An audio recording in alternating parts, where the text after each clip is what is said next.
Bom dia! Bom dia, família! Deus abençoe o dia de vocês. Bora para mais um dia que o Senhor ele já fez? Comece cantando aquela música assim, olha. Por toda a minha vida, ó Senhor, te louvarei, pois teu fôlego é minha vida e nunca me cansarei. Bom dia, Robertinho. Bom dia, Raíssa. Bom dia, Rosângela. Cante aí, ó. Não há ferrolhos, nem portas que se fechem diante da tua voz. Oh, glória a Jesus. Bom dia, turma. Bom dia. Tô com o coração tão magoado, me ajuda. Entrega na cruz, minha irmã. Entrega diante do Senhor e fique bem, viu? Às vezes, as pessoas mais próximas da gente, elas são usadas pelo diabo para nos machucar, para nos ofender. Então você entrega na cruz. Eu aprendi isso com Paulo. Paulo, ele fala assim, eu não tenho direito mais de ficar ofendido. Diante de tudo que já fizeram com Jesus, não me ofendo mais. E aí você entrega na cruz essa chateação, essa mágoa. E o Senhor cuida do seu coração, viu, minha irmã? Aleluia! Bom dia! Que a graça e a paz estejam sobre a sua vida. Hoje é mais um dia que o Senhor ele já fez. E mais um dia de aprender a palavra, mais um dia de estar em comunhão com o Pai. Envie essa live para mais uma pessoa, convide alguém para estar com a gente. Viu? Vamos orar, vamos falar com Jesus. Pai, muito obrigado. Nessa manhã nós te rendemos toda a honra, toda a glória, toda a graça, todo o poder, toda a majestade. A ti pertence, Pai. Obrigado porque o Senhor é o nosso Deus. Obrigado porque é o Senhor. Deus, nós te agradecemos por mais um dia, por mais um fôlego de vida, pela esperança que nós temos em nosso coração, Pai, que o dia de hoje será uma bênção, pela esperança que nós temos que o Senhor escolheu a nossa vida para romper no dia de hoje, Pai. Porque todo dia que nós acordamos, significa que um propósito o Senhor tem. Obrigado por isso, Pai. Nesta manhã nós te convidamos a estar presente. Meu Deus, eu entrego a minha vida, a vida do Felipe diante do Senhor, Pai. Vai estar ministrando sobre a nossa vida. Eu entrego o coração de cada pessoa que aqui está presente diante do Senhor. E te peço, Pai, afofa a terra do nosso coração para receber a tua palavra, Pai. Nós te pedimos para que o Senhor manifeste o teu querer, manifeste a tua vontade, venha com poder, venha com graça, venha, meu Deus, com as bênçãos do céu sobre as nossas vidas. Que o Senhor já estabeleça os anjos, Pai, a nos guardar, a nos livrar de todo mal, toda flecha, todo dardo inflamado do diabo. Pai amado, lança por terra agora em nome de Jesus. Eu entrego a nossa mente, Pai, eu entrego o nosso coração diante do Senhor. Eu te peço, Pai, purifica a nossa mente, Deus, purifica o nosso coração, perdoa os nossos pecados, papai. Eu entrego o coraçãozinho dessa minha irmã que acordou chateada, magoada. Meu Deus, eu coloco diante do altar essa chateação dela e eu te peço, Pai, troca o fardo com ela nesta manhã. Não deixa ela carregar essa mágoa, não deixa ela carregar essa tristeza, em nome de Jesus. Pai amado, que ela possa mesmo liberar perdão nesta manhã. Nos ensina também, Pai, a perdoar aqueles que precisam do nosso perdão nesta manhã, para que o Senhor possa também nos perdoar, em nome de Jesus. Que seja uma bênção, Pai. O Senhor tem liberdade de fluir nesse lugar, conforme a tua vontade, sem protocolo, sem reserva. Manifesta o teu querer em nome de Jesus. Amém e amém. Glória a Jesus. Bom dia, mamãe. Benção. Hoje o Felipe vai estar ministrando aos nossos corações. Nós vamos para Apocalipse capítulo 17. Estamos caminhando aí para o fim. Quem está acompanhando desde o início, fala assim, eu estou. Ou senão levanta a mãozinha, eu. Quem que está com a gente desde o início, estudando Apocalipse? Quem está com a gente? toda mim. Aleluia. Então, nós viemos de uma sequência, né, estudando Apocalipse. Apocalipse é um livro que vai trazer revelação, o descortinar para os nossos olhos. Nós já vimos aí o Senhor se manifestando com a sua glória, com o seu poder. João relata, né, que ele teve uma visão, que ele foi levado até os céus, e ali o Senhor começou a revelar a João tudo o que ele queria que João passasse para a igreja. Nós já falamos sobre as igrejas, cartas às igrejas, sobre a abertura dos selos, o grande livro na mão de Deus, vimos sobre as trombetas, vimos sobre os selos, vimos o povo no céu com o Senhor lindo cantando, e vimos também uma condenação, a ira de Deus sendo derramada sobre a vida daqueles que não permaneceram. Falamos sobre a besta, falamos sobre anticristo e falso profeta, e hoje nós vamos falar sobre a grande prostituta. É isso. Felipe, tá no jeito aí? Partiu. Não há fé. Cadê?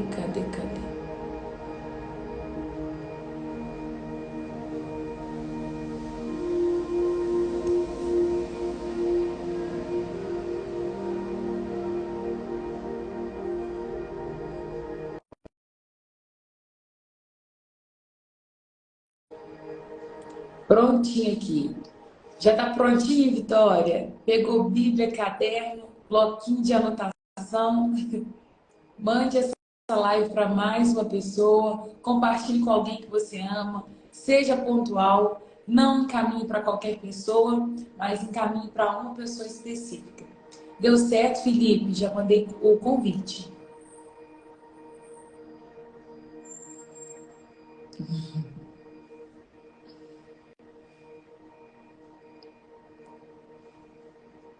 Será que deu?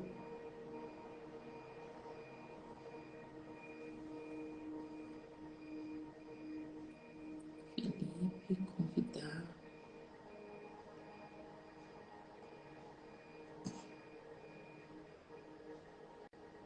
Não sei, não chegou aqui.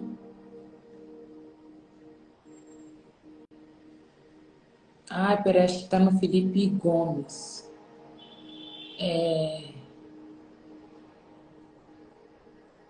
Eu acho que eu enviei no outro, Felipe, me perdoa. Eu enviei no texto.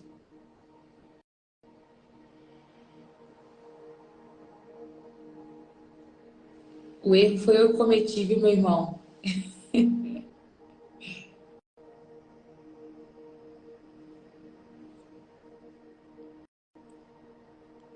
Eita, glória!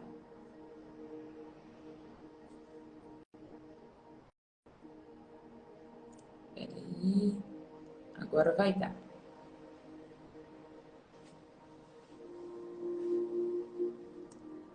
Agora deu, aleluia! Deu aí, Felipe?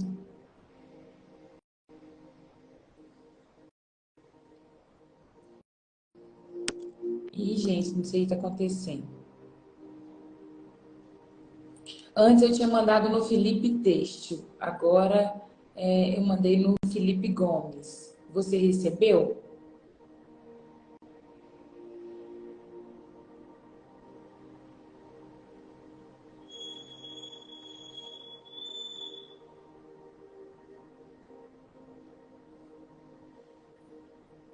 Pessoal, só um minutinho, viu? Até eu conseguir fazer dar certo aqui, para o Felipe entrar. Felipe.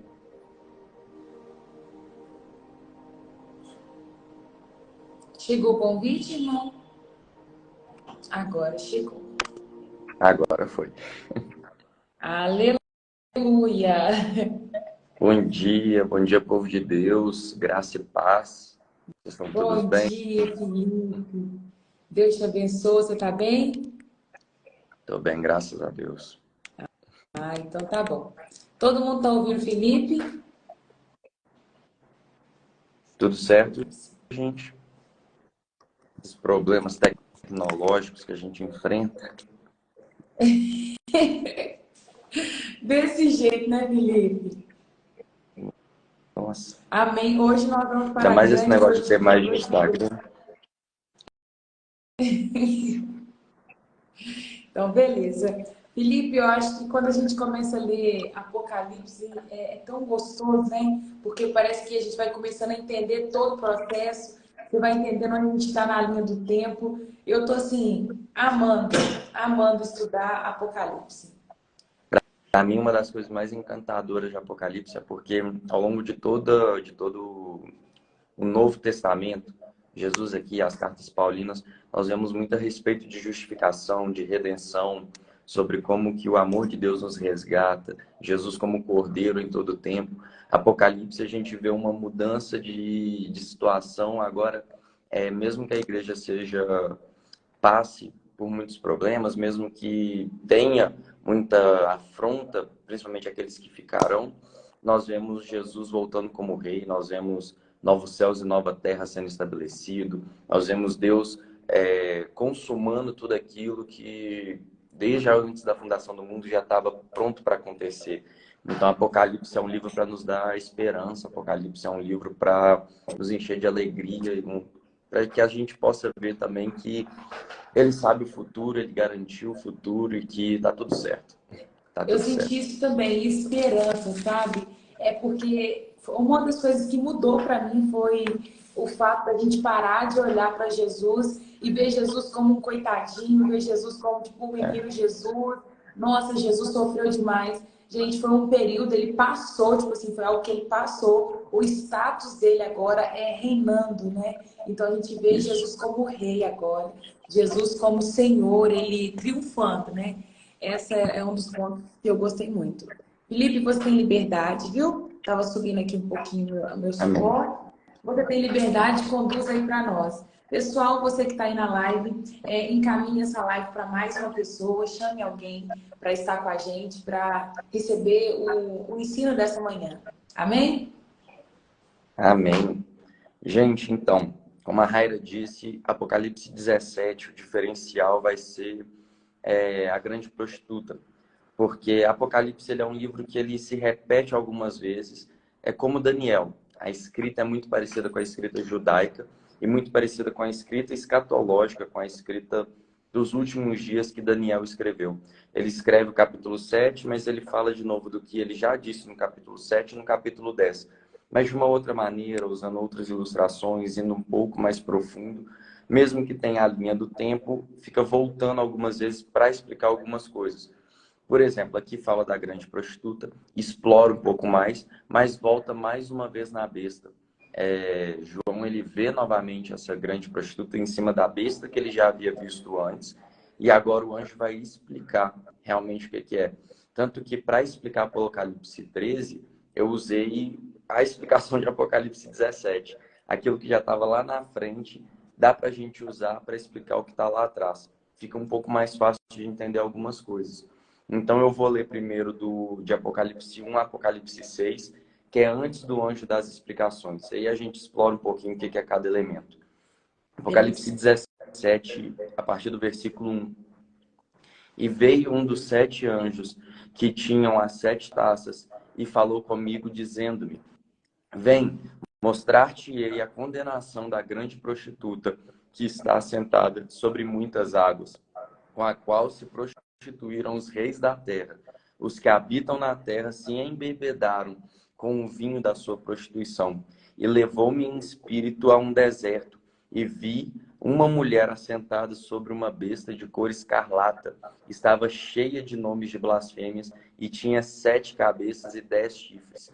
E a mulher estava vestida de púrpura e de escarlata, e adornada com ouro e pedras preciosas e pérolas, e tinha na sua mão um cálice de ouro cheio das abominações e da imundícia da sua prostituição. E na sua testa estava escrito: Mistério, a grande Babilônia, a mãe das prostituições e abominações da terra. E vi que a mulher estava embriagada do sangue dos santos e do sangue dos santos e do sangue das testemunhas de Jesus. e vendo-a, eu maravilhei-me com grande admiração ou com grande temor, aí depende um pouquinho da tradução. E o anjo me disse, por que te admiras? Eu te direi o mistério da mulher e da besta que a traz, a qual tem 7 cabeças e 10 chifres. Então nós vemos aqui que João ele tem mais uma visão. Ele foi levado até um deserto, aonde o anjo o revelaria aquilo que ele já tinha visto antes. Ele já tinha visto essa grande Babilônia, ele já tinha visto essa grande prostituta, ele já tinha visto a besta, mas ainda faltava ali alguma chave para conseguir entender. Faltava ali alguma explicação. É exatamente como a gente comentou em Apocalipse 13, é como se João estivesse vendo coisas muito além da sua capacidade de entender. Era um homem que habitava na Terra 2000 anos atrás, era uma cultura diferente, vendo algo muito distante. Era vendo algo que ele não conseguia colocar em palavras para descrever.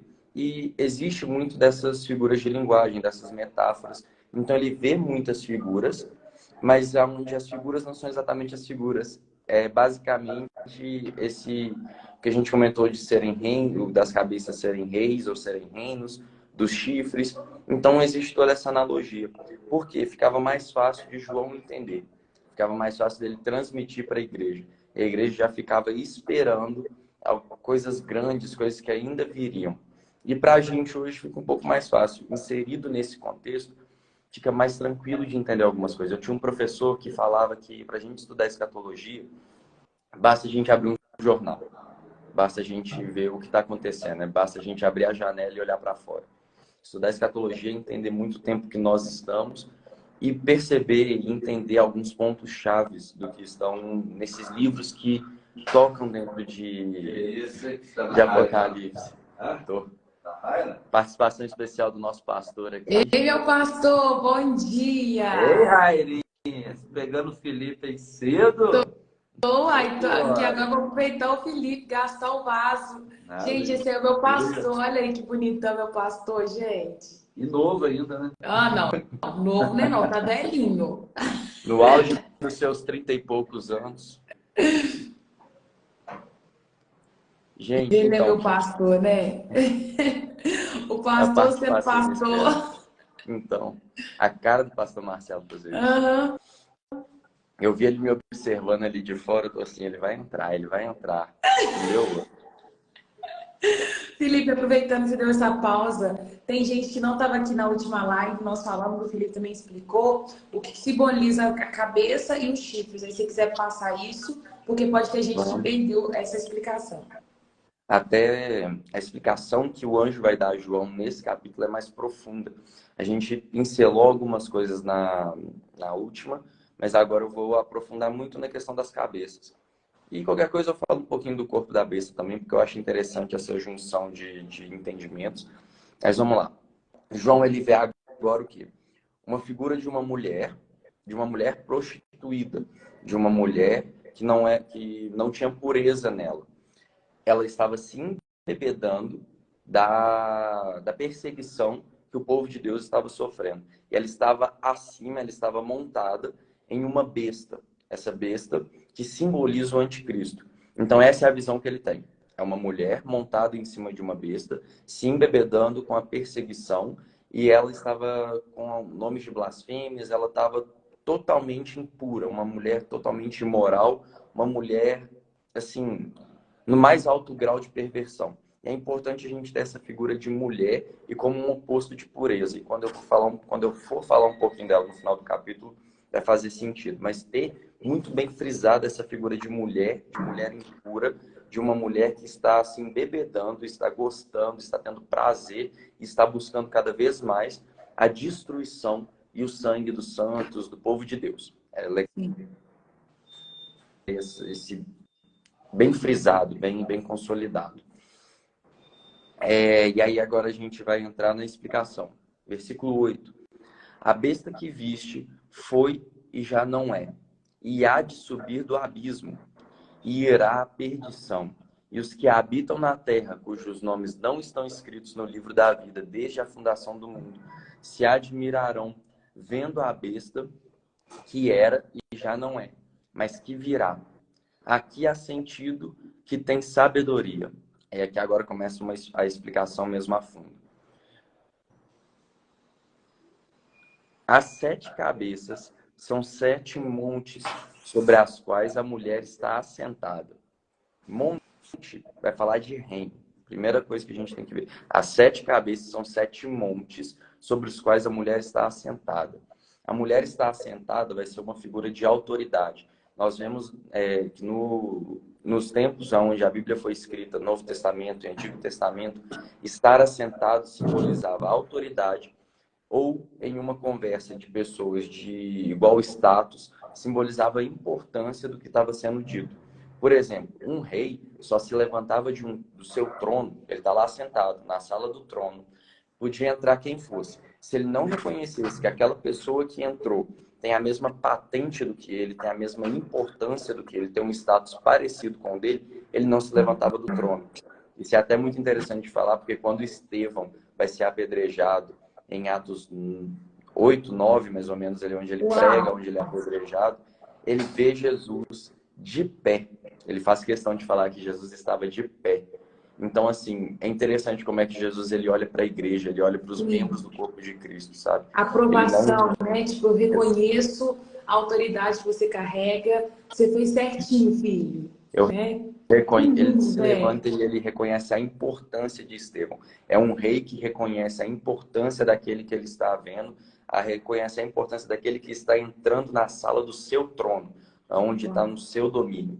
Então, assim, a prostituta estar assentada sobre esses reinos mostra a influência que ela exercia e mostra a autoridade que ele exercia dentro que essa prostituta exerce dentro desses 7 reinos. Então, vamos lá. Os quais a mulher está assentada. Vai estar mulher, mas tem que pegar muito isso que é prostituta, porque vai fazer muito sentido no final. E também 7 reis. 5 já caíram, um existe, outro ainda não é vindouro. E quando vier, convém que dure pouco tempo. Vamos lá. São 7 reis. 7. 5 já caíram. Quais são esses 5 que já caíram? São 7 reis, são 7 reinos. Então, o primeiro foi o Egito, o Império Egípcio, essa grande potência que foi o Egito, já foi. O segundo, a Síria, também já foi um império gigantesco sobre a face da terra, dominou muito. O terceiro foi a Babilônia, até quando começam as revelações do livro de Daniel, vai falar sobre o leão com asa, que simboliza a Babilônia. Depois da Babilônia veio o Medo-Persa. O Medo-Persa, até nas visões de Daniel, é o urso com as costelas na boca. O quinto foi a Grécia. A Grécia que é simbolizada pelo leopardo de 4 cabeças e 4 asas. O sexto, que é onde eles estavam, é o Império Romano. É a besta que Daniel vê também como uma besta aterrorizante. Ele não consegue descrever o que é que ele estava vendo. É muito dente, é muito chifre, ela é muito medonha. Era o sexto, que era o que estava acontecendo. João fala, o anjo fala para João, que o sétimo império ainda não tinha vindo, então vamos lá. No período que a gente está hoje, os 5 já caíram.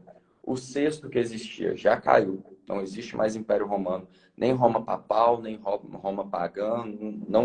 Não existe mais Roma. Então o sexto caiu. O sétimo fala que convém que ele dure pouco tempo. Que ele venha, mas dure pouco tempo. O que acontece? O Império Romano, se a gente pegar toda a duração dele, mesmo ali com o feudalismo no meio, mesmo que a gente pegue ali o tempo que os bárbaros tomaram a frente, que praticamente dizimaram Roma, vamos lá, dá aí uns 1.400, 1.500 anos fácil de Roma. Fácil. Então, durou muito tempo, mesmo que teve algumas quebras ali, que não foi uma quebra total, não foi uma quebra absoluta, foi uma redução de poder muito grande. Então, a queda mesmo de Roma demorou a acontecer. E como que aconteceu a queda de Roma? É interessante para a gente ter uma noção de onde a gente está. Tem que vir mais um sétimo, tem que vir um oitavo, aonde a gente está? Existiu um sétimo império que cumpre toda a cartilha necessária para ser ocupada por ele. Por quê? O que esses 6 impérios têm em comum? A perseguição muito forte contra Jerusalém. Eles perseguiam muito forte os judeus. Eles conquistaram Israel, eles dominaram Israel, dominaram o povo. Assim, o que Roma fez foi a ponto de ter um evento conhecido como diáspora, que foi a dispersão do povo judeu pelo mundo. Até então, o máximo que aconteceu foi a Babilônia levar eles cativos, prendeu todo mundo e levou todo mundo preso. Não dissipou, não... Agora, o que Roma fez foi pisotear Israel. Mandou todo mundo, cada um para um canto. Então, assim, foi avassalador. E todos esses impérios tiveram a mesma característica de perseguição contra o povo de Deus. Qual foi um sétimo império que existiu sobre a face da terra, um sétimo reino que existiu sobre a face da terra, que cumpriu isso de perseguir muito? Foi o Império Turco, o Império Otomano ou o Império Muçulmano. Foi quem conquistou Israel, quem tirou Israel das mãos de Roma e que realmente foi um império muito grande, um império muito poderoso, mas que durou pouco tempo. Na história, gente, 300 anos não é nada, tá? Quando você vai estudar história, 300 anos é nada, é curto, é pouco. 200 anos, 100 anos, e muito menos, muito menos. E o Então, Império assim, Muçulmano é ele que tirou, é ele que vem como isso. sétimo império? No meu entendimento, dentro de tudo que eu já estudei, eu creio e eu entendo o Império Otomano como o sétimo império. Muito pelo que ele tira Israel das mãos de Roma e agora ele passa a governar. Tanto que, por que que hoje existe o Domo da Rocha, que é a mesquita que está onde antes era o templo? Porque o Império Otomano conquistou Israel. Porque eles construíram essa mesquita lá dentro, sabe? Aham. E tanto que existe um filme, se eu não me engano, é Cruzadas, As Cruzadas, uma coisa assim, que mostra exatamente o que foi isso. As Cruzadas foi o tempo que Roma tentou conquistar mais uma vez Israel. Eles faziam essas cruzadas, juntava exército para cruzar realmente a Europa, chegar até Israel e tomar de volta Israel do Império Turco, do Império Otomano, do Império Muçulmano. Eles tentavam, eles ficaram esse tempo inteiro nesse cabo de guerra, nessa tentativa de tentar pelejar, de conquistar mais uma vez Israel.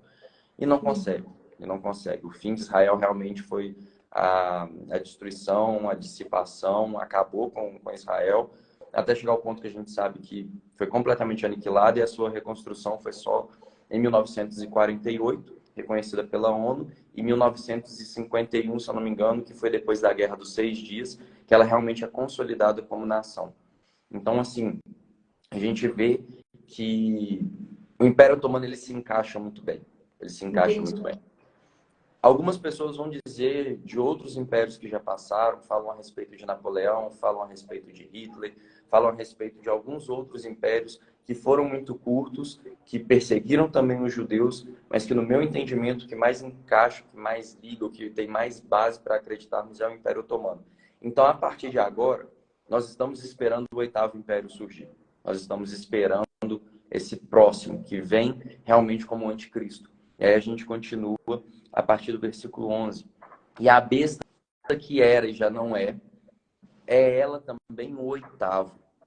E é do 7 e vai à perdição. Aí o que acontece? O oitavo, ele vai ser algum desses 7 que já passaram. Então, quais são os 7? Egito, Assíria, Babilônia, Medo-Persa, grego, romano e otomano. Muita gente coloca que vai ser o Império Romano. Por quê? Porque foi o que mais se destacou em perseguição. Foi o mais agressivo, foi o mais cruel, foi o mais incisivo na perseguição, foi o mais cruel em brutalidade de assassinato, em brutalidade, assim, coisas inimagináveis. Realmente, o que o Coliseu fez, o que Nero fez nas ruas de Roma, colocar crente para queimar, colocar crente com a família inteira para ser comido por leão, fazer isso de espetáculo público. A gente vê a perseguição que ele teve com os judeus também. Então, assim, o que Roma fez é pesado, é muito pesado. Sim, Até quando a gente coloca no peso de história e vai analisar tudo, é muito pesado. E muitas pessoas colocam que esse oitavo seria a volta de Roma. Coloca muito a questão... Já ouvi várias coisas, tá? A respeito de anticristo, falso profeta.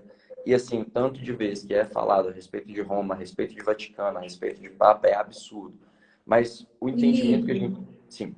deixa eu fazer uma pergunta. Quando eu comecei a estudar Apocalipse há muito tempo atrás, uns 13 anos atrás, eles falavam que, nesse ponto que fala que ela estava sobre 7 montes, eles fazem muito essa ligação que daria numa localização, que daria o Vaticano, sabe? Que teria Uhum. uma relação muito grande com a Igreja Católica. Aí eu não sei explicar mais. Mas você já ouviu algum comentário dizendo isso? Já, já. É por causa da localização dos Sete Montes, mas assim, é um pouco complicado, porque entendendo os Sete Montes como sete reinos e ela assentada, eles colocariam esse assentado como o centro.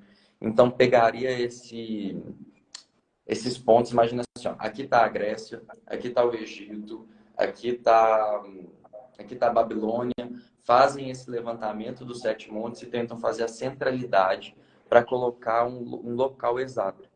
Porém, Entendi. quando vai ser falado a respeito de localidade, Daniel e Apocalipse, quando é claro a respeito de onde vem esse reino, de onde vem a besta, é muito mais enfático a respeito de Gog e a respeito de Magog. Até quando for entrar aqui Apocalipse 19, 20, 21, vai falar a respeito da batalha, a respeito do Armagedon, a respeito do milênio, do levantar da besta, até dando um spoiler aqui, mas quando for chegar nesse finalzinho, vai falar mais uma vez de Gog e de Magog. E Gog e Magog foram tanto reis quanto reinos, que aparece também, se eu não me engano, em Jeremias ou Ezequiel. Tem mais alguns livros que citam a respeito desses impérios, a respeito desses líderes. E a localização de onde eles estavam daria norte, noroeste de Israel, mais ou menos, que vai ser aquela subidinha. Eles vêm do norte, eles vêm de lá.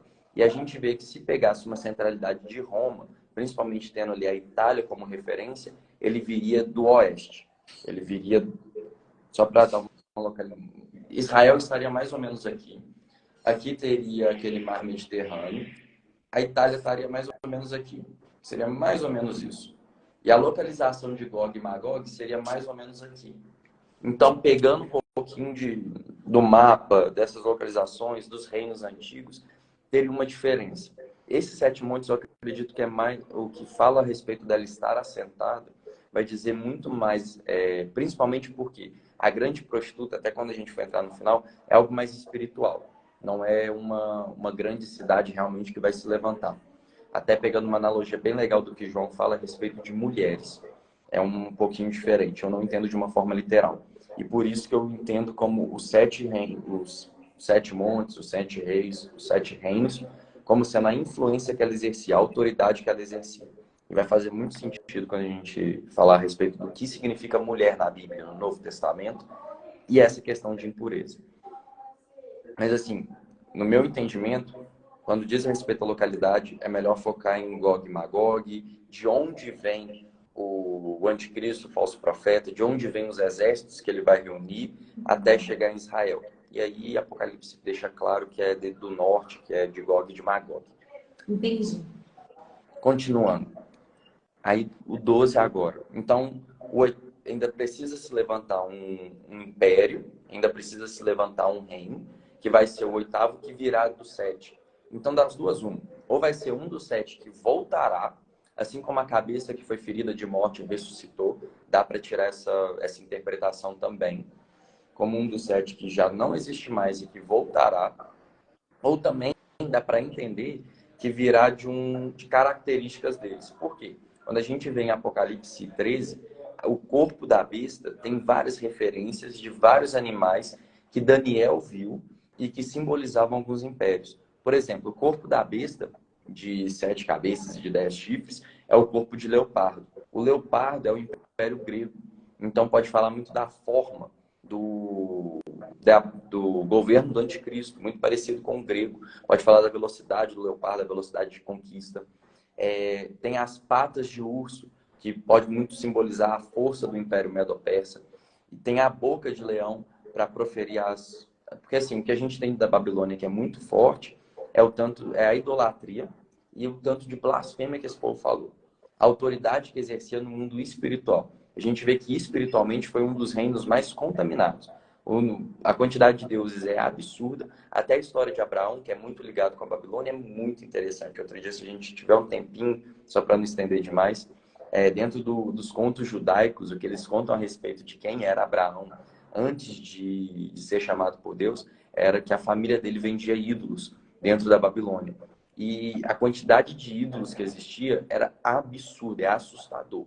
É assim, quem cria na religião babilônica não conseguiria saber a quantidade de ídolo que tinha. Eles escolhiam ali uns 5 para eles, vamos supor, uns 5, 10 para adorar, mas não tinha como. Tanto que os produtores, os que faziam as imagens dos ídolos que vendiam, eles não faziam de todos. É como se eles pegassem nichos, é como se fosse cidade de adoração. Vamos supor, Não. aqui tem 10 deuses, então eu vou produzir ídolo de 10. Por quê? Porque existe 1485, eu não vou produzir ídolo para esse monte. Então, a boca de leão vai simbolizar muito essa idolatria, essas blasfêmias, essa espiritualidade. Então, a besta, ela junta muito característica de outros reinos que a gente já viu sobre a Terra.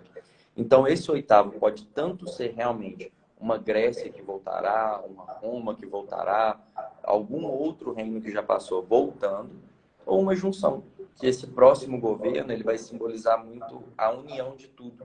Essa mescla, essa junção, pega um pouquinho daqui, um pouquinho daqui, um pouquinho dali, junta tudo e tenta deixar agradável para a maioria das pessoas na face da Terra. Fica mais digerível para a maioria. Por quê? Porque vai atender aquele ali que gosta de filosofia, vai atender se tiver uma característica de grego. Aquele que gosta de religião vai atender tendo um pouquinho da Babilônia. Aquele que gosta de brutalidade, de força, de poderio militar, vai atender também. Então, junta, faz um combinado para conseguir ficar mais agradável a todos. Meu Deus. Misericórdia. Versículo 12.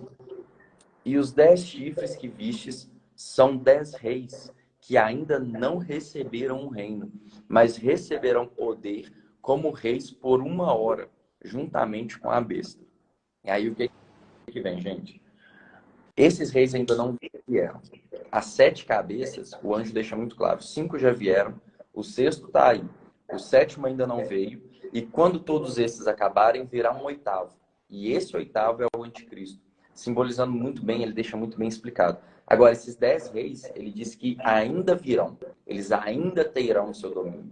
Então, mostra que esses 10 reis são os reis que vão se unir para fazer exatamente como eu disse na última live, mas para fazer como se fosse essa junção. Tipo, existe o Mercosul, existe a União Europeia, é uma coalizão, são países que se unem para unificar a moeda, para deixar a economia mais tranquila, criarem leis que valem para todo esse território. Eles são muito próximos, então o que vale para um vale para o outro, o que se persegue em um se persegue em outro. A polícia de um pode atuar no território do outro, eles são muito unidos, eles são muito próximos. Então, como são 10 reis que ainda virão, que fazem parte das cabeças da besta, mostram para 10 reis ou para 10 reinos. Sempre que pensar em rei, pense em reino, que faz uma associação bem legal. Que existirão no governo do anticristo. Até quando nós vemos a explicação de Daniel a respeito da besta que tinha 10 chifres e que nasce um pequeno chifre que tem olho de homem e boca de homem e que profere muita blasfêmia, o pequeno chifre é o anticristo. Então ele nasce no meio desses reis, no meio desses países, no meio dessa coalizão. Então esses 10 reis que ainda virão simbolizam essa união. Apocalipse, escatologia, ele se torna mais fácil de entender quando eu percebo que o relógio de Deus, o relógio para o fim do mundo, é Israel. E aquela centralidade ali. Pega Europa, pedacinho da Ásia, norte da África. O que acontece naquele centro do mundo vai mostrar para a igreja, vai nos conduzir em que tempo nós estamos. Então, assim, quando falo da junção de 10 reis, falo da junção de 10 reinos, de 10 governos, que vão ser muito próximos de Israel, que vão ser muito nessa localidade. E é até por isso que eu não creio em um governo mundial, onde todos os países se prostrarão e todos os países reconhecerão que o anticristo é que manda lá.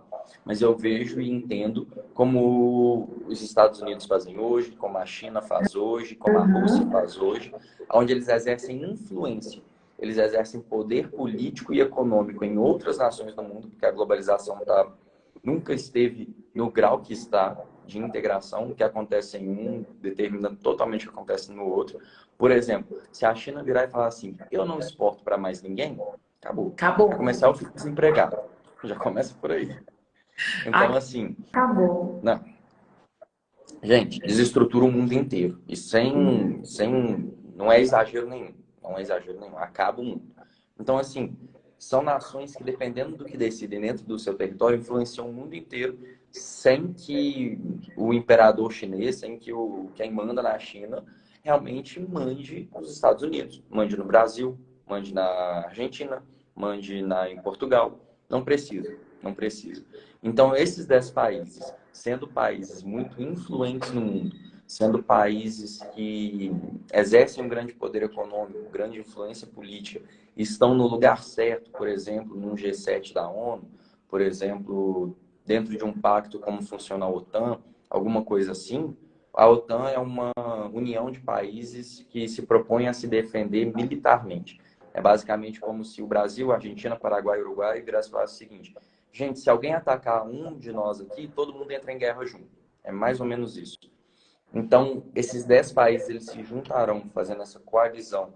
E, assim, pelas localidades, pela postura, pelo modo como está se arquitetando todas as coisas, eu não me surpreenderia se no meio desses 10 tiver aí China, Rússia, Turquia, Irã, Iraque, Egito, Líbano, se tiver algumas dessas nações, se tiverem algumas nações europeias, França, Alemanha, Itália.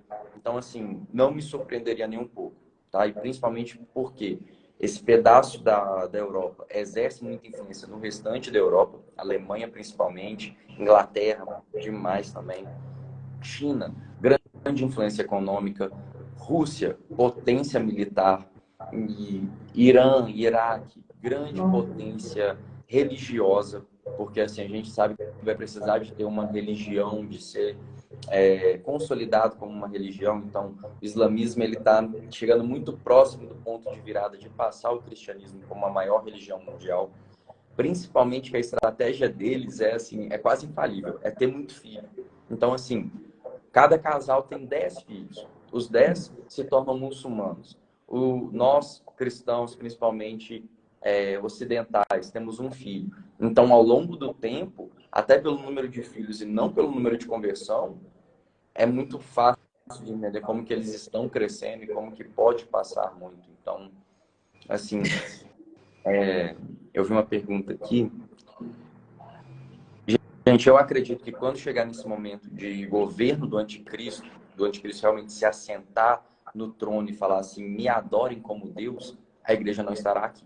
Eu não acredito, eu não entendo como o arrebatamento acontecendo depois disso.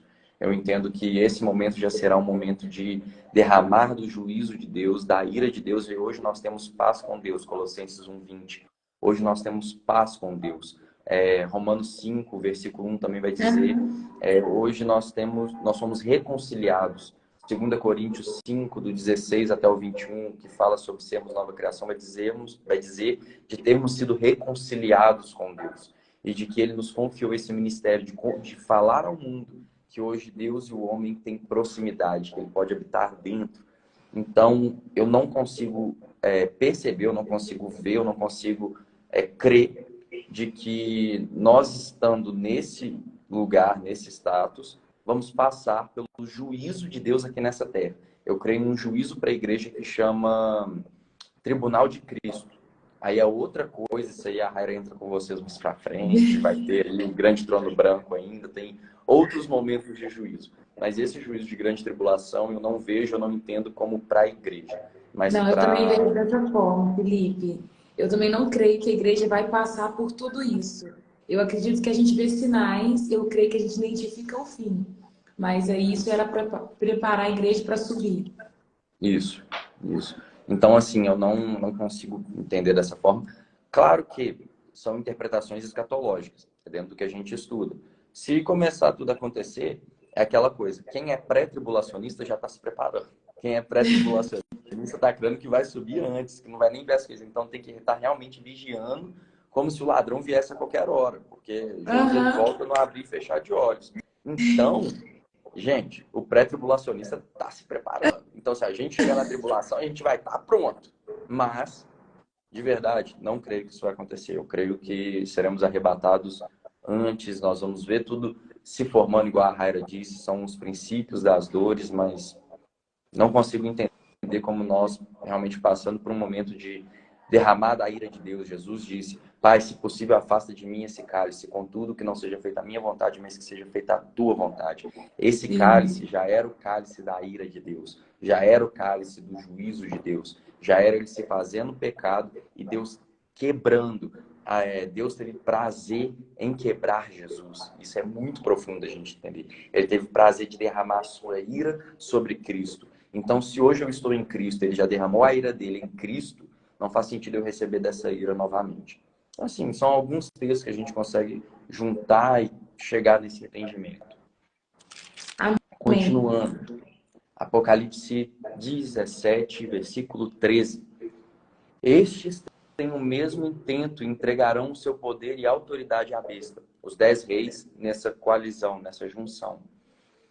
Estes combaterão contra o Cordeiro, e o Cordeiro os vencerá, porque é o Senhor dos senhores e o Rei dos reis. Vencerão os que estão com ele, chamados e eleitos e fiéis. E disse-me: as águas que viste, onde se assenta a prostituta, são povos e multidões e nações e línguas. Mais uma vez, ela assentada sobre povos, nações, línguas, tribos, simbolizando autoridade e influência que ela exerce sobre um mundo. Quando fala a respeito de povos, multidões, nações e línguas, está falando de mundo, mais fácil da gente entender. Ela está assentada e exercendo influência sobre o mundo, principalmente sobre o sistema de mundo. Mas pensa sobre isso. As águas que ela estava sentada simbolizam o mundo, onde ela exerce influência. E vai fazendo cada vez mais sentido. E os 10 chifres que vistes na besta são os que aborrecerão a prostituta e a porão desolada e nua, e comerão a sua carne e a queimarão no fogo. Porque Deus tem posto em seus corações que cumpram o seu intento e tenham uma mesma ideia, e que deem à besta o seu reino, até que se cumpram as palavras de Deus. Então a gente vê aqui que o modo de governo desses 10 reis e do anticristo, ele vai começar a conflitar com as ideias da prostituta, mas não é só isso. São detalhes. Essa parte de comerem da carne dela, gente, hoje como é que a gente faz parte de Cristo? Nós comemos da carne de Cristo.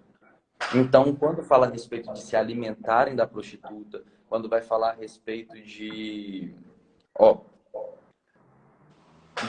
colocarão ela nua, comerão a sua carne e a queimarão no fogo, vai falar a respeito deles se apropriarem dessa prostituta, vai falar a respeito deles tomarem posse e fazerem com ela o que quiser. Ou seja, esses 10 reis junto com o anticristo pegarão essa mulher, essa ideia, vai falar no próximo que é uma cidade.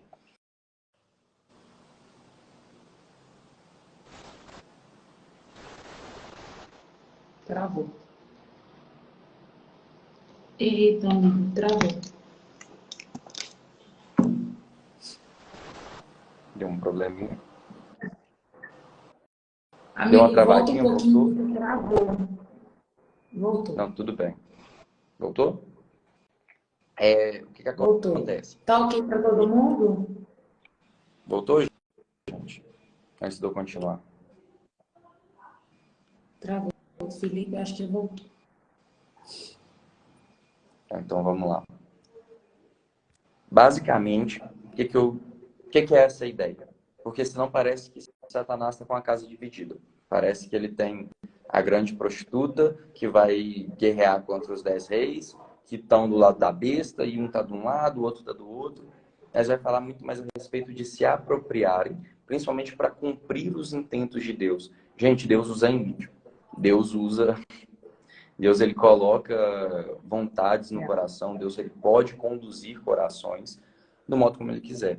Ele não interfere em livre-arbítrio. Ele não interfere diretamente escolhendo para nós algo, mas ele inclina corações, ele cria vontades, ele consegue direcionar, entende?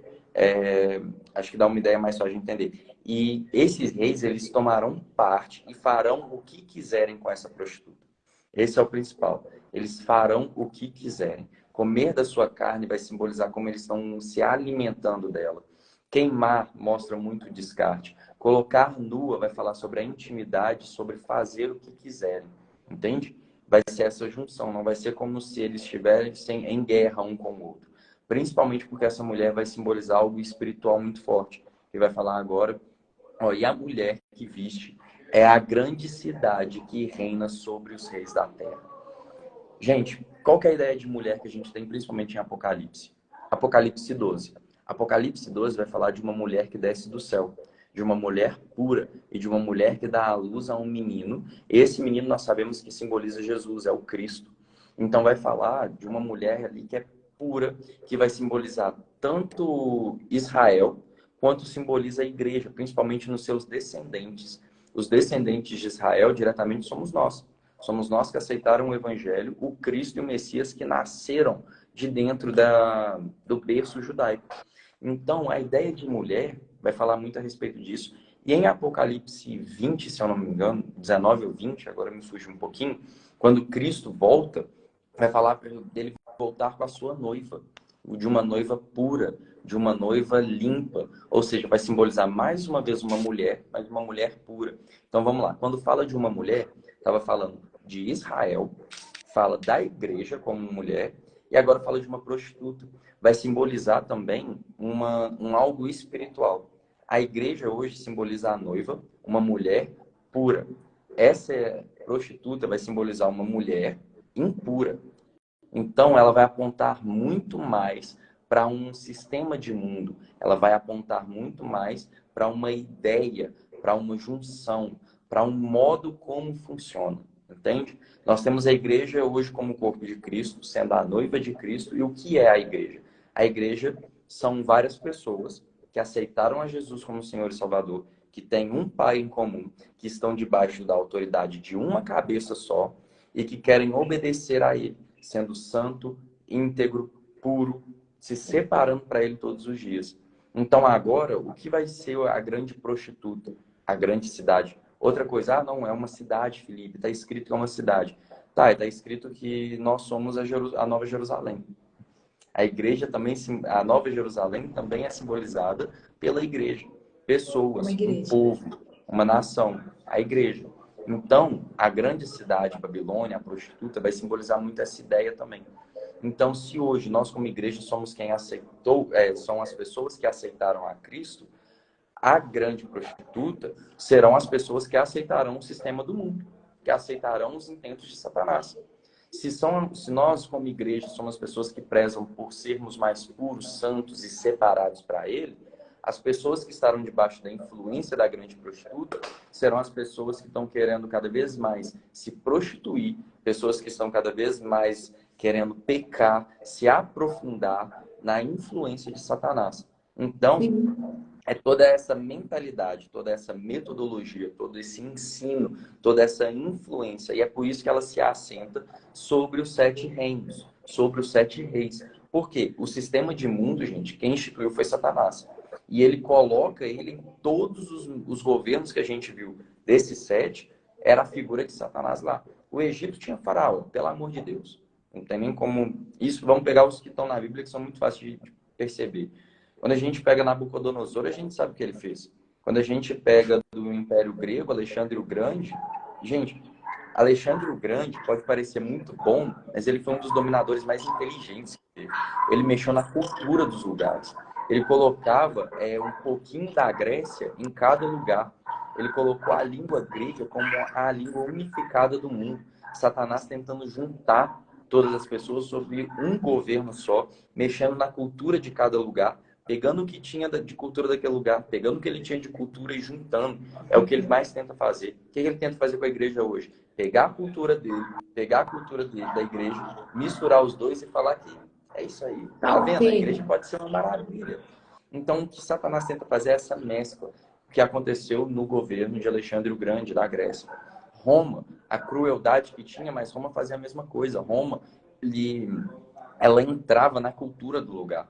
ela tentava fazer essa mistura da cultura pagã dela com a cultura que existia no lugar. Então a gente vê que a forma como Satanás sempre governou, ele continua e é um método. Quando Paulo vai dizer que a nossa luta não é contra carne nem sangue, mas contra todo o principado, potestade, dominadores dessa era, quando coloca, Jesus quando coloca em João 17, Satanás como o príncipe deste mundo, é o meio de governo que ele usa, é a influência que ele tem sobre os reis da terra, sobre os governos, sobre o modo de funcionamento. Seja se envolvendo com o pecado, seja mexendo na cultura, seja através de perseguição, seja através de morte. É essa mentalidade. E hoje nós vemos uma mentalidade crescendo. Uma mentalidade de libertinagem, uma mentalidade onde o meu estômago é o meu senhor, ou seja, aquilo que eu vejo, aquilo que eu quero, aquilo que eu desejo, isso eu posso, isso eu vou atrás. Quem manda no meu corpo sou eu, quem manda na minha vida sou eu, então eu vou buscar os meus próprios prazeres. Eu não me importo com você, você vai ser só mais um canal, você vai ser só mais uma pessoa que eu vou usar para chegar onde eu quero. O entendimento de mundo é esse, aonde você também é livre, vamos todo mundo ser livre e todo mundo fazer o que quiser, e Deus é amor. E Deus é amor, então Deus aceita tudo, Deus aceita todo mundo, Deus é esse coração que vai perdoar todo mundo. Então, tipo assim, a gente vê Satanás usando, da palavra ele sempre usou, tá? A gente vê Mateus 4, na tentação de Jesus no deserto, Jesus ele vai distorcer um pouquinho as palavras que ele fala, tá? Quando ele fala, se tu és o Cristo, se atira daqui, porque ele dará ordem, porque está escrito, ele dará ordem aos seus anjos. Quando a gente vai para Salmos, a gente vê que tem uma diferencinha ali do que Satanás disse para o que está escrito, transforma pedra em pães. A gente vê que as tentações e o método que Satanás usa, ele sempre distorce da palavra de Deus. E vai ser da mesma maneira nesses dias. Ele sabe, ele conhece muito Uma da palavra. meia-verdade, Então, ele né? vai usar da...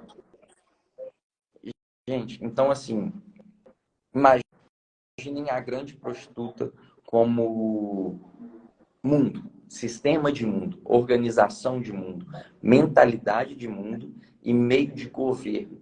Eu acho que fica mais fácil. E aí a gente entende por que, que a grande prostituta está se embebedando do cálice que está cheio do sangue dos santos, cheio do sangue das testemunhas de Jesus. Por quê? Porque o mundo vai se agradar de ver a perseguição da igreja. O mundo vai se agradar, vai achar prazer, vai achar assim.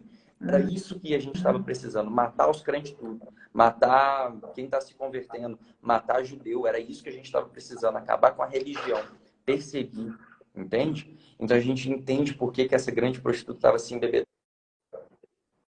Prostituta, porque a igreja é santa, é pura, simboliza uma noiva virgem à espera. Então, o sistema de mundo vai exatamente na contramão, no oposto. A gente vê que Satanás ele tenta toda hora fazer um plágio, ficar assim. Então, Satanás ele tenta fazer um espelho de tudo que tem em Deus, mas jogando do lado dele. Então, é a mesma coisa. Ele coloca agora como uma prostituta. E João consegue entender muito bem isso, porque João vai dizer a respeito da noiva, João escreve a respeito da mulher que desce do céu. Então a gente entende que ela está sentada sobre a besta, o meio de governo, a mentalidade de mundo, as ideias, as ideologias de mundo vão exercer influência sobre a besta, sabe? É por isso que na frente dela está escrito Babilônia. Ela é a mãe de todas essas abominações, de todas as blasfêmias. É o quê? É o sistema de mundo que já está aí desde sempre, que é quem gera todas as blasfêmias, que é quem gera todos os governos da Terra, que influencia todos esses homens que a gente viu aí ao longo da história, fazendo tantas coisas tão deploráveis, coisas tão malignas, coisas tão desprovidas de graça, para não falar outra palavra que eu acho muito feio. Mas a gente vê como que é pesado, sabe?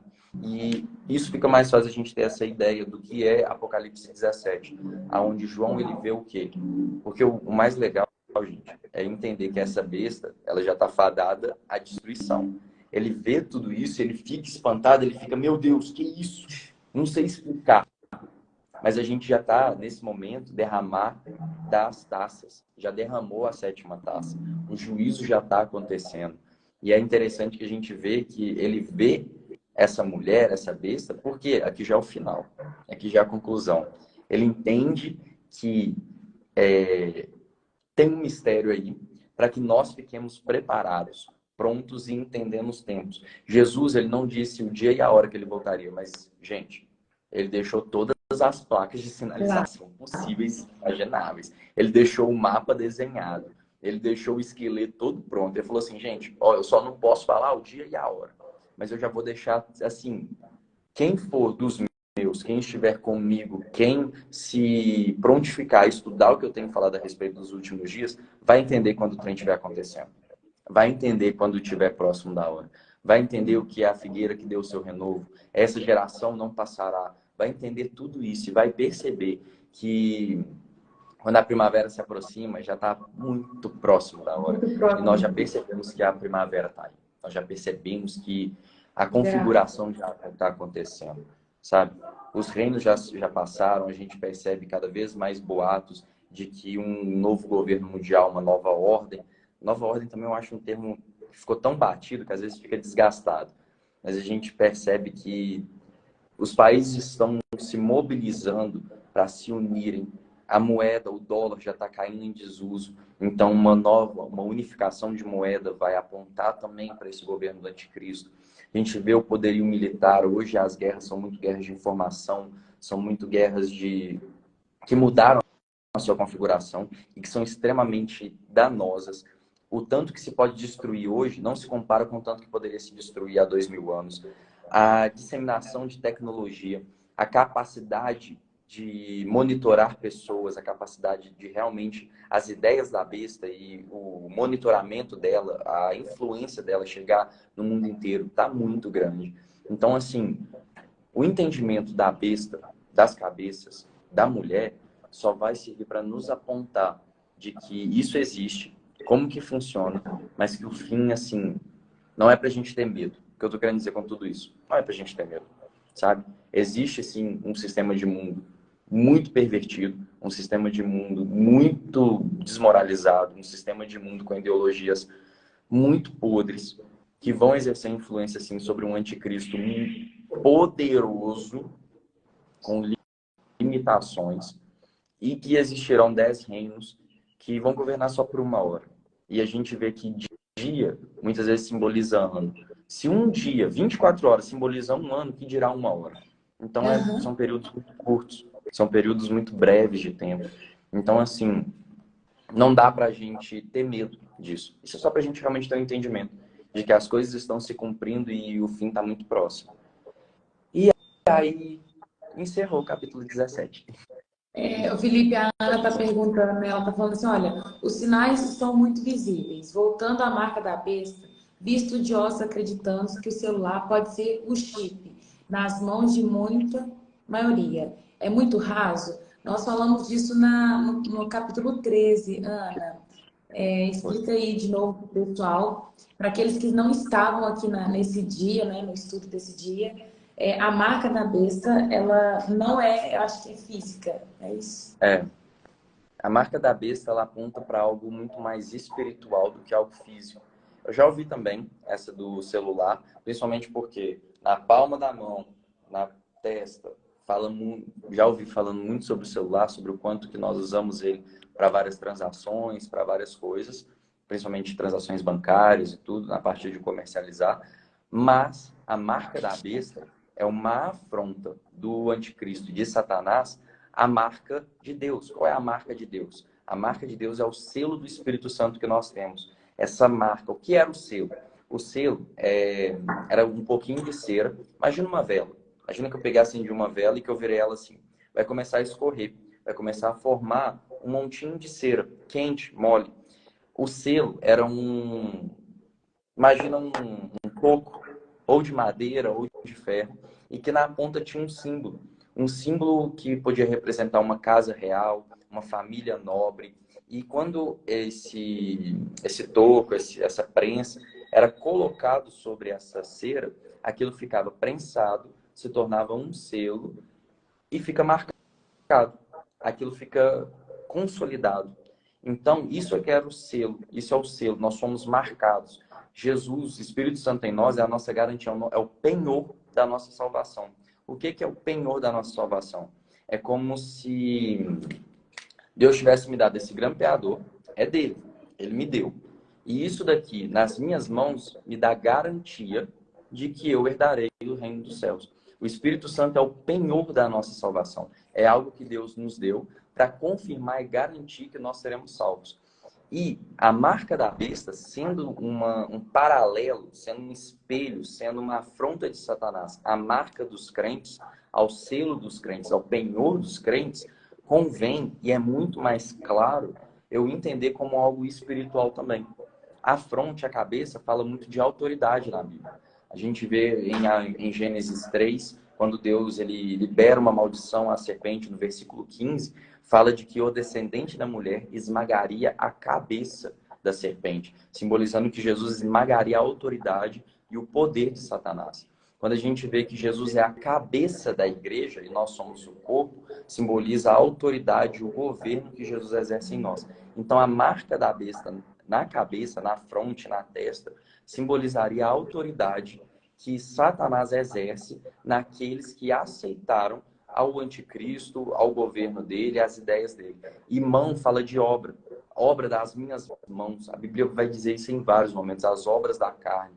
Então vai dizer sobre o modo como essas pessoas se comportam.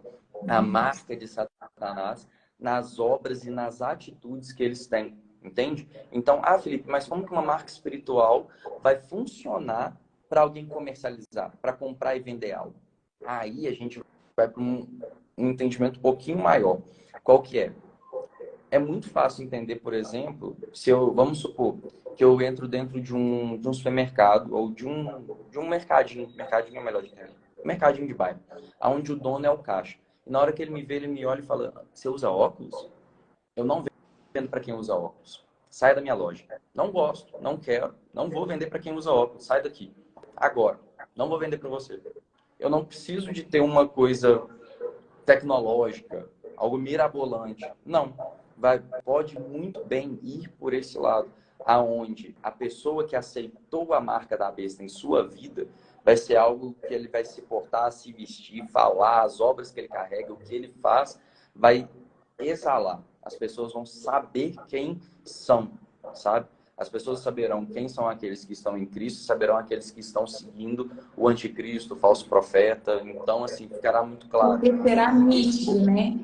Muito nítido, muito nítido. Nesses dias vai ser assim, não vai dar para esconder. Entende? Não vai dar nem para esconder que é crente, nem vai dar para esconder que é do anticristo. Vai ser muito claro, vai ser muito fácil. A gente vê muito disso já acontecendo. Até no modo de falar, a gente vê um gênero neutro ridículo surgindo. Então, o modo de falar. A gente vê a questão de roupas, a questão de, não, roupa de gênero não binário, roupa de não sei o quê. Então, assim, o modo de vestir, o modo de falar, o modo de andar, tudo vai exalar quem está debaixo de um governo, de uma influência maligna e quem não está. Então, assim, vai muito além de tecnologia, sabe? A marca da besta está em Apocalipse 13. Se eu não me engano, vai ser a partir do versículo 8, mais ou menos, que vai começar a falar, tá? Eu vi que alguém perguntou ali. Mas Apocalipse 13 vai falar a respeito das bestas que surgem do mar e da besta que surge da terra. E depois vai falar a respeito da marca. E aí vai falar que a marca é o número do seu nome, enfim.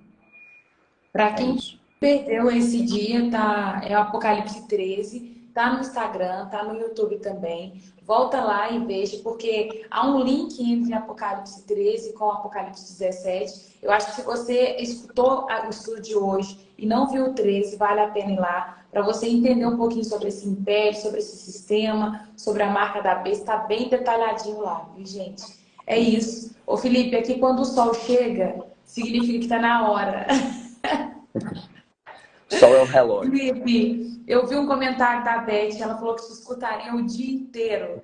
Eu também escutaria o dia inteiro, é muito bom, sabe? Eu vejo isso, Beth, você falou algo sobre escutar o Felipe o dia inteiro. O Felipe, o chamado dele é mestre. É muito bom escutar um mestre, porque nós temos fome e sede por mais de Deus. Então, escutar alguém falando assim, dando detalhes, dando conhecimento, fazendo as peças do quebra-cabeça encaixar, isso é muito bom e gera vida em nós, sabe? Eu oro para que essa palavra não fique só aqui. Eu oro para que esse conhecimento não fique só aí para seu conhecimento, mas que você possa também expandir tudo isso que Deus tem colocado no seu coração, sabe? Felipe, mais uma vez, Muito obrigada. É sensacional, tá? Sempre que você quiser, o dia que Deus colocar no seu coração, você fala assim, Raira, quero estar aí com você. O povo aqui já te ama, tá?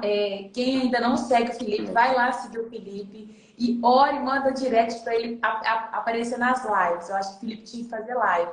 Quase todo dia, Felipe, ou pelo menos uma vez na semana. Só Um chamar, pouquinho, só. gente. Só chamar. Manda ele abrir o Instagram dele, gente, fazer live todo dia pra gente. Ai, Felipe, faça, Ô, gente, viu? mas Tem glória alguém a aqui Deus, que ainda realmente. não, tem alguém aqui que ainda não aceitou Jesus, que gostaria de aceitar Jesus, ou que está desviado e quer voltar para os caminhos do Senhor Jesus? Se você quer, você vai escrever assim: Senhor Jesus, eu quero voltar.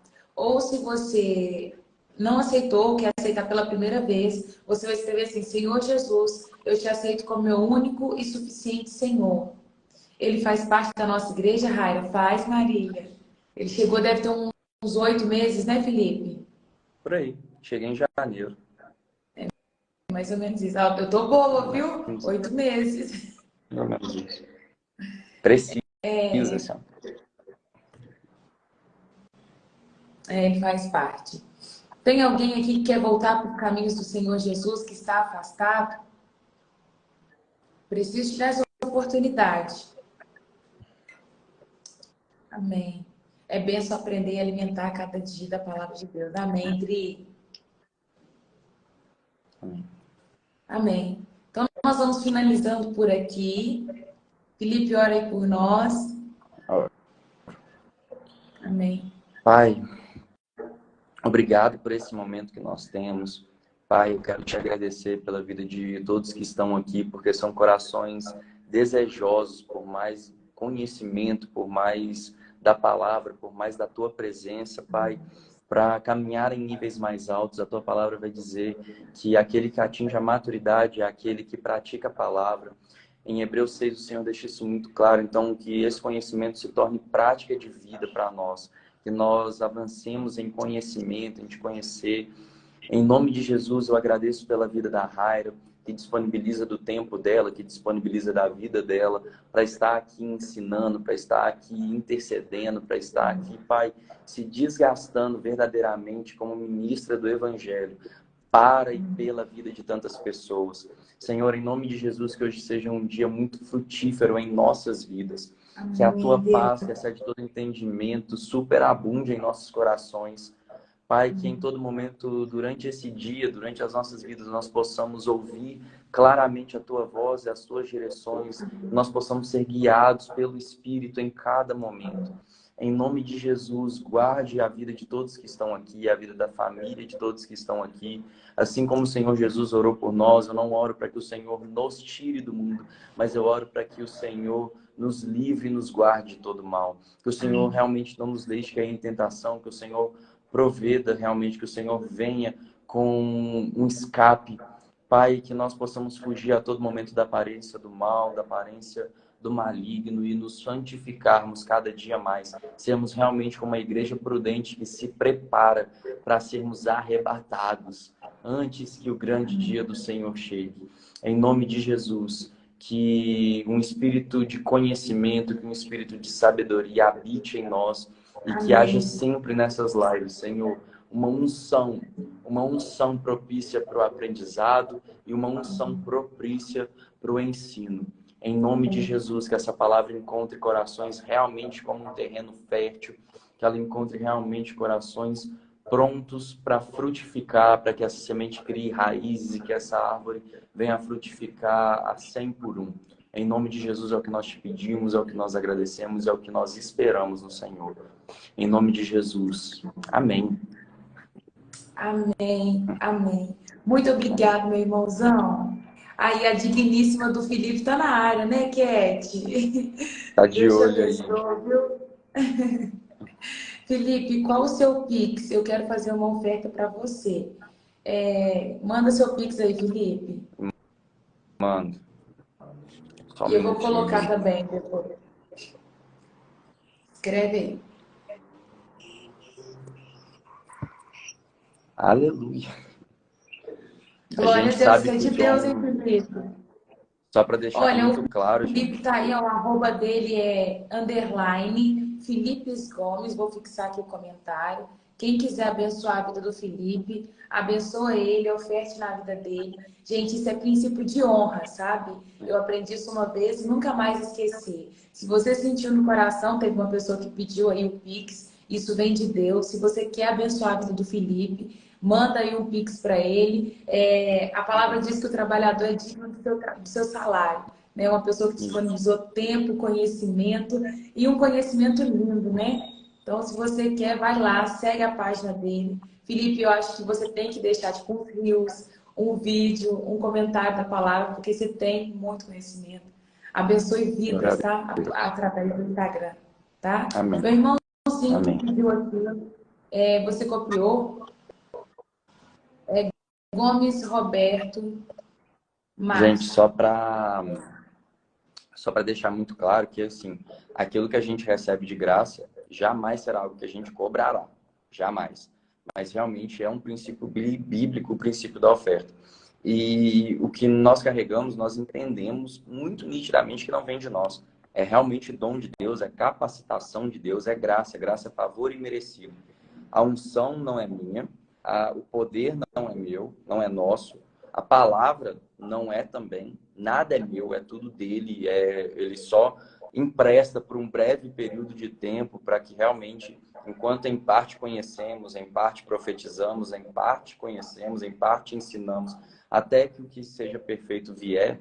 Então, assim, a gente compartilha o máximo possível, a gente recebeu de graça, a unção vai ser liberada de graça, conhecimento é de graça, a palavra que nós carregamos é de graça, aquilo que nós recebemos de graça também é ministrada, mas realmente é um princípio bíblico, o princípio da oferta, então realmente sentiu no coração, É jamais de será Deus. rejeitado. É de Deus, né? Olha, deram a Amém. ideia aí, tira um print, gente, tira um print e quando você puder ir, você oferta na vida do Felipe, seja o valor que o Senhor colocar no seu coração, Amém. abençoe o nosso irmão, viu? Amém. Raira, muito obrigado, viu? Me sinto muito Amém. honrado pelo convite. Muito obrigado de coração. Eu amo estar ensinando, eu amo estar falando a respeito da palavra, estar compartilhando disso. Muito obrigado realmente Muito obrigado, me senti muito honrado. Toda vez que convidar, estarei aqui, estarei disponível, então pode ficar à vontade para me chamar quando Amém. precisar e é isso aí, tá? Gente, que Deus abençoe Amém. ricamente o dia de hoje, a semana de vocês, o final de semana que está chegando, que seja realmente momentos de se aprofundar em Deus, de ter uma semana, um restante de semana abençoado. Amém? Amém. Roberto, o Pix está errado. Ao invés de ser 421, é Ah, 411. não, calma, escrevi errado, misericórdia. Olha Está só. errado? Tá, mandei o certo. Ei, misericórdia, labassúria. Então manda aí o outro. Mandei o certo, mandei o certo. Misericórdia. Aí, aqui, Olha ó, lá, a esposa pronto. corrigiu, a esposa tá atenta. Minha esposa é mulher sábia, gente. Glória a Jesus. Gente, tira outro print aí e abençoa a vida Amém. do Felipe, tá? Eu amo vocês. Obrigado por cada um que tá aqui. Sem vocês não faz sentido, viu? Um Isso. beijo. Tirou o print, Roberto? Gente, um beijo. Me sinto também honrado por vocês estarem aqui me ouvindo. Muito obrigado, viu, de coração. Me sinto muito honrado também de ter pessoas aqui que estão querendo receber disso. Muito obrigado de coração. E tô passando a amar também a vida de cada um de vocês, viu? Amém. Deus te abençoe, viu, Felipe? Um beijo. Amém. Beijo, gente. Com Com Deus. Deus. Vou deixar o pessoal, pode finalizar? Pessoal, tirou o print aí? Tira o print, abençoa a vida dele. É um irmão precioso, é um irmão muito amado. Viu? Eu amo vocês. Um beijo, um queijo e até amanhã, se Deus quiser. Tchau, tchau.